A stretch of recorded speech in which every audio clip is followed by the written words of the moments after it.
Hey you guys, Coach Liz here. All right, this whole month we've been talking about metabolic health and symptoms of metabolic dysfunction and how to reverse that, how to be metabolically healthy, and even what is metabolic health. It's how your body uses food to help your body, to help your cells, to balance your blood sugar. And every time you eat, you're either helping that or hurting that. And so over the month, we've talked about some of the key factors to help you in this metabolic health journey. All right, the first thing is your total amount of protein. So getting good at getting at least 100 grams of protein is key. That's what's most important, is getting at least 100 grams to protect your muscle. Ideally, matching your ideal body weight with grams of protein is really going to help you, especially if you're like me, over 45 and really working to build and preserve muscle. Then getting at least about 130 grams or whatever your ideal body weight is in grams of protein. All right, so overall protein, number one. Number two is the timing of your protein matters in correlation to when you build muscle, when you're exercising, or spacing that out throughout the day. So that's why we talked about muscle protein synthesis, activating that 3 times a day by getting the right amount of protein 3 times a day, and how to supplement that to activate muscle protein synthesis, or by using whole foods. 25 to 30 grams of whole food protein can help activate muscle protein synthesis. And that lasts for about 3 hours. So if you're kind of spacing that throughout the day and activating that 3 times a day, your body is really using a lot of the day to build and repair muscle, which is awesome. Now, what about in between those meals? That's where balancing your blood sugar really comes into play. When you balance your blood sugar, your body can keep working on building and repairing muscle.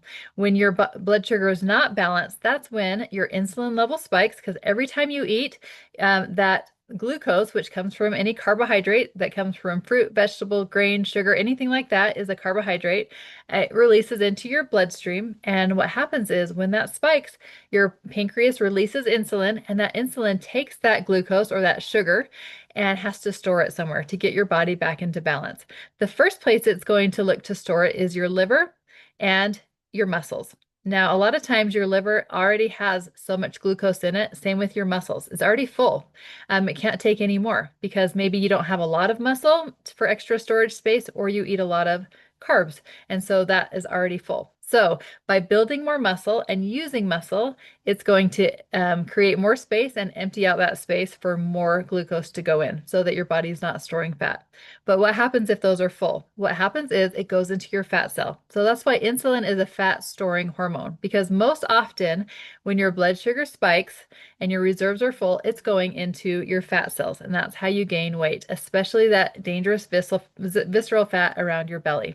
And so building more muscle actually just gives you more storage space, also increases your metabolism because it's burning off glucose more.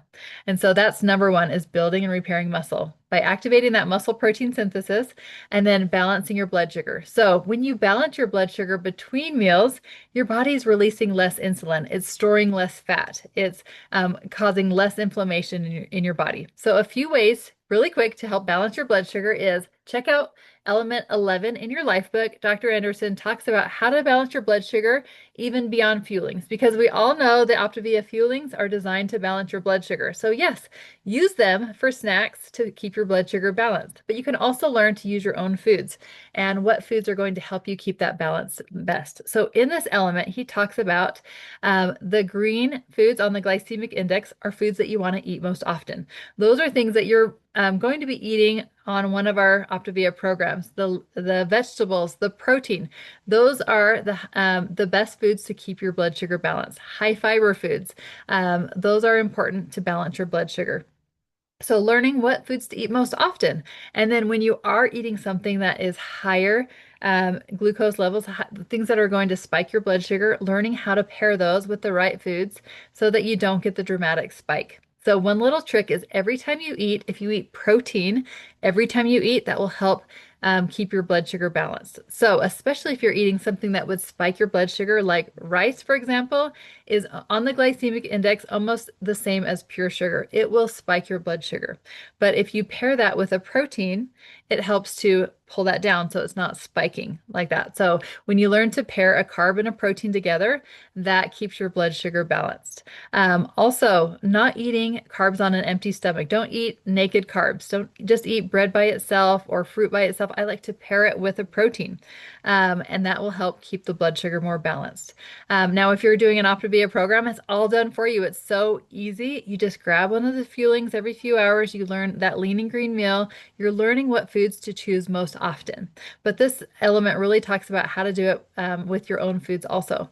Another thing that helps to balance your blood sugar is exercise. So after a meal, going for a walk, doing some lunges, going up and down some stairs, using some muscle so that it clears out some space for some more glycogen to be stored in your muscle. That's going to make a huge difference.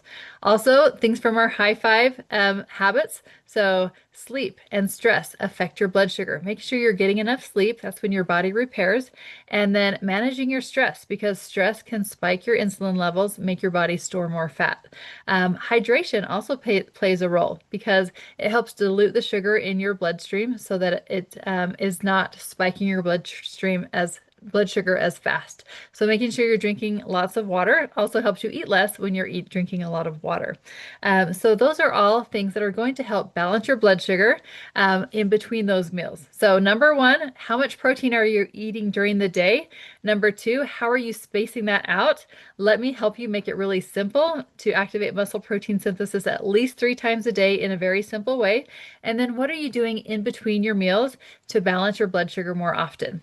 Adding more vegetables, having vinegar-based dressing, or even a shot of apple cider vinegar helps to balance your blood sugar. There's some supplements that help balance your blood sugar, but most often you can do that just through how you eat your food. What food you're eating, what choices you're making, that is going to make a huge difference in your overall metabolic health.